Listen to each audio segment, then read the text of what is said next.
बिस्मिल्लाहिर्रहमानिर्रहीम। Welcome back to fax gold prediction. आज 10 सितंबर 2025 को गोल्ड अपनी प्राइस के वाले से कैसा रहेगा, गोल्ड का टर्निंग पॉइंट कौन सा है, क्या गोल्ड को हर डिप से हमने बाय की तरफ देखना है, अगर बाय की तरफ देखना है तो गोल्ड के लेवल्स क्या होंगे, ये सब कुछ डिस्कस करेंगे आज की वीडियो में। अगर आप लर्न करना चाहते हैं, प्रैक्टिस करना चाहते हैं, इस फेज में आना चाहते हैं तो ये वीडियो आपके लिए है। वीडियो से इसके साथ साथ आप हमारी व्हाट्सएप कम्युनिटी का भी हिस्सा बन सकते हैं, जहां पे trade with reasons, trade with education दी जाती है।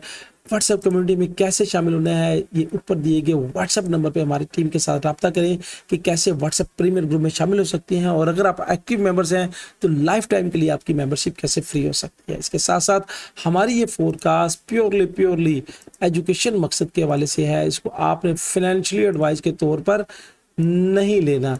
हमारा काम सिर्फ एजुकेशन देना है। अगर आप बगैर सीखे, बगैर समझे इस फील्ड में आएंगे तो टोटल अमाउंट का लॉस कर सकते हैं।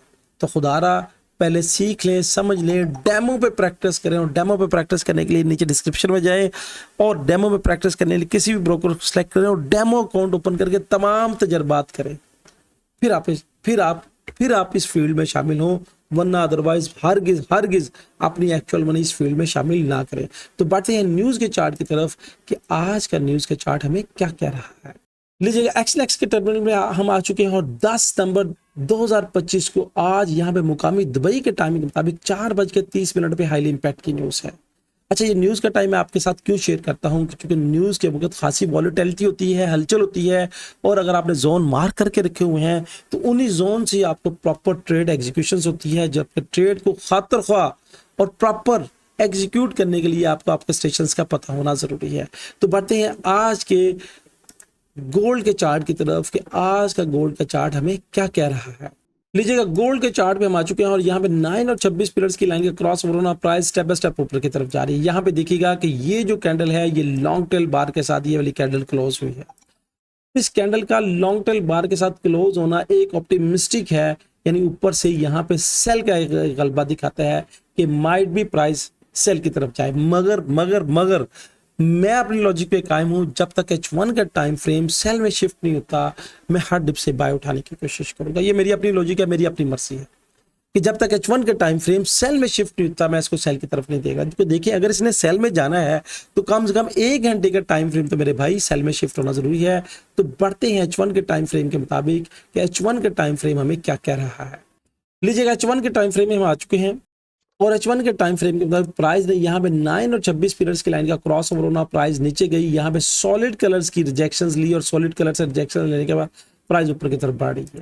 क्योंकि मैं हर डिप से मैं कह रहा हूँ बाय की तरफ हूँ, और जब तक प्राइस यहाँ पे इससे नीचे यानी इस सॉलिड कलर से नीचे और यहाँ से नीचे क्लोज नहीं करती ना, इस पॉइंट से नीचे, ये पूरी एक वेव्स की शक्ल है, मैं हर डिप से बाय उठाऊँ, ये मेरी मर्जी है। अब मैंने चूंकि जोन्स मार्क करके रखे हुए हैं, प्राइस आपको ऐसा कर सकती है कि ऊपर जाए फिर नीचे आए, फिर ऊपर जाए फिर नीचे जाए, ताकि आपको घुमाती रहे और आप टेंशन में रहे। तो हमेशा कोशिश करें अपने जोन्स को तय करके रखें कि कहाँ से मैंने बाय उठानी है, कहाँ से मैंने सेल उठानी है। जोन्स मैंने पहले आपके लिए मार्क करके रखे हुए हैं, चूंकि मुझे पता है आपका टाइम बहुत कीमती है। अब यहाँ पे इसको देखिएगा कि जब तक मेरा 4 नंबर, ये वाला 4 नंबर प्रोटेक्टेड है, मैं यहाँ से हर डिप से बाय उठाऊंगा। उसको मैंने एक वेव्स की शक्ल दी हुई है। जब मैं इसको एक वेव्स की शक्ल देता हूँ तो बहुत से दोस्त कहते हैं कि सर ये भी तो एक वेव्स है, ये भी तो एक वेव्स है, ये भी तो एक वेव्स है, आप इस तरह मार्क क्यों नहीं करते। तो भाई मेरी मर्जी, मेरा पैटर्न, मुझे इस तरह ही जो मैंने सीखा है, जो मैंने समझा है, जो मैंने इस मार्केट से लर्न किया है, जो मेरी अपनी प्रैक्टिस है, मुझे एक वेव्स की शक्ल ये वाली दिखा रही है। अब ये मेरी नज़र में पूरी एक वेव्स है, मेरी नज़र में है। आप मुतफिक ना हो, आपका मेरी किसी भी बात से मुतफिक होना ज़रूरी नहीं है। मैं हर डिप से बायर्स हूँ। क्यों बायर्स हूँ? यहाँ पे मैं बाय की शक्ल देख रहा हूँ, क्योंकि जब तक मेरा ये 4 नंबर प्रोटेक्टेड है, यहाँ से मैं बाय करूँगा, यहाँ से मैं बाय करूँगा और यहाँ से मैं बाय करूँगा। अब ये देखें, जोन्स मैंने मार्क किए और ये जोन एग्जैक्टली हमारे जो इंडिकेटर उसके साथ मैच कर रहे हैं। इंडिकेटर को मैं ऑफ कर दूंगा और आपको पूरी कोशिश करूंगा कि जोन के लिए समझाने की, गाइड करने की कि जोन कैसे मार्क करने। अब यहाँ पे देखिएगा कि ये मैंने फेब का लेवल लगाया है, फेब को यहाँ से मैंने उठाया था, ये 4 नंबर के पॉइंट्स को यहाँ तक मैंने मैनेज किया। अब यहाँ पे देखिएगा कि कल एग्जैक्टली 27 से क्लिक करके मार्केट के आपको यहाँ पे देखिएगा ऑलमोस्ट 200 पिप्स दे की गई है। फिर मार्केट आई है 27 के लिए, फिर यहाँ से मार्केट ऑलमोस्ट आपको 100 पिप्स दे की गई है। अब मार्केट फिर एग्जाम के पास आ रही है, फिर यहाँ से ऊपर की तरफ बढ़ रही है। अब प्राइस में मैं तो हर डिप से बायर हूँ। कब तक बायर हूँ? जब तक ये 4 पॉइंट प्रोटेक्टेड है। और बाय के लिए मेरा ये जोन मार्क कर लीजिएगा, ये वाला एरिया मार्क कर लीजिएगा, ये फिगर्स मार्क कर लीजिएगा 74 से 78। उसके बाद बाय के लिए मेरी ये फिगर्स मार्क कर लीजिएगा 99 मतलब 3599 यानी 3600 से लेके 3697 तक। यानी ये यहाँ पे जो 3 नंबर है ये सपोर्ट का एरिया होगा, ये मेरी नजर में। अब यहाँ पे ये दिखेगा कि प्राइस यहाँ से आई है, यहाँ से आने के बाद 5 नंबर से रिजेक्ट लेके ऊपर की तरफ गई है, फिर प्राइस आई है और ऑलमोस्ट नियर इस जोन से रिजेक्शन लेके ऊपर की तरफ बढ़ गई। अब यहाँ पे ये थोड़ा सा रिजेक्शंस का एरिया था जो मार्केट ने मीट नहीं किया और मार्केट यहाँ से थोड़ी सी नीचे आई, फिर जब ऊपर जाने लगी तो हमने अपने ग्रुप में कहा डोंट सेल। क्योंकि ये सेल की एक लिटिल सी अपॉर्चुनिटी थी M5 के टाइम फ्रेम पे। अब मार्केट अब हायर की तरफ जा रही है। अब यहाँ पे प्राइस अगर ऊपर जाती है तो आपने क्या करना है, चूंकि प्राइस में रिट्रेसमेंट का आंसर होगा आज, जब यहाँ से ऊपर जाए आप अपने अकॉर्डिंग टू ट्रेड्स अपनी प्रॉफिट उठाए और मार्केट से बाहर निकलते जाएं, प्रॉफिट उठाए मार्केट में बाहर निकलते जाएं, क्योंकि यहाँ पे प्राइस रिट्रेसमेंट करने के मूड में है। जब भी रिट्रेसमेंट करने के लिए आएगी, यहाँ से हम बाय उठाएंगे, यहाँ से हम बाय उठाएंगे और यहाँ से हम बाय उठाएंगे। अब प्राइस के ऊपर के लेवल्स क्या हैं? तो फर्स्टली जो रेजिस्टेंस के लेवल है वो है 3642, उसके बाद 58। यानी जब तक मोस्ट प्रोबेबिलिटी मेरी नजर में प्राइस इससे नीचे रहती है, ये रिट्रेस ऐसे करती रहेगी, ये रिट्रेस ऐसे करती रहेगी। ये एक मेरा एक विजन है। अब प्राइस में ऊपर के जो लेवल हैं, रेजिस्टेंस के लेवल है वो सेम यही है। पहला लेवल 70 है, 70 से 78 का लेवल, उसके बाद फिर 89 का लेवल। अब प्राइस की नीचे रिट्रेसमेंट के जो लेवल्स हैं, एक लेवल ये 27 का है, फिर उसके बाद अगला लेवल 15 से ये वाला 16 से 13 का लेवल है, जिससे नियरली प्राइस ऊपर होकर ऊपर की तरफ बढ़ गई है। अब प्राइस ऊपर की तरफ जा रही है। अब ये यहाँ पे रेजिस्टेंस के एरिया है, रेजिस्टेंस के एरिया पे आपने सेल कैसे करनी है?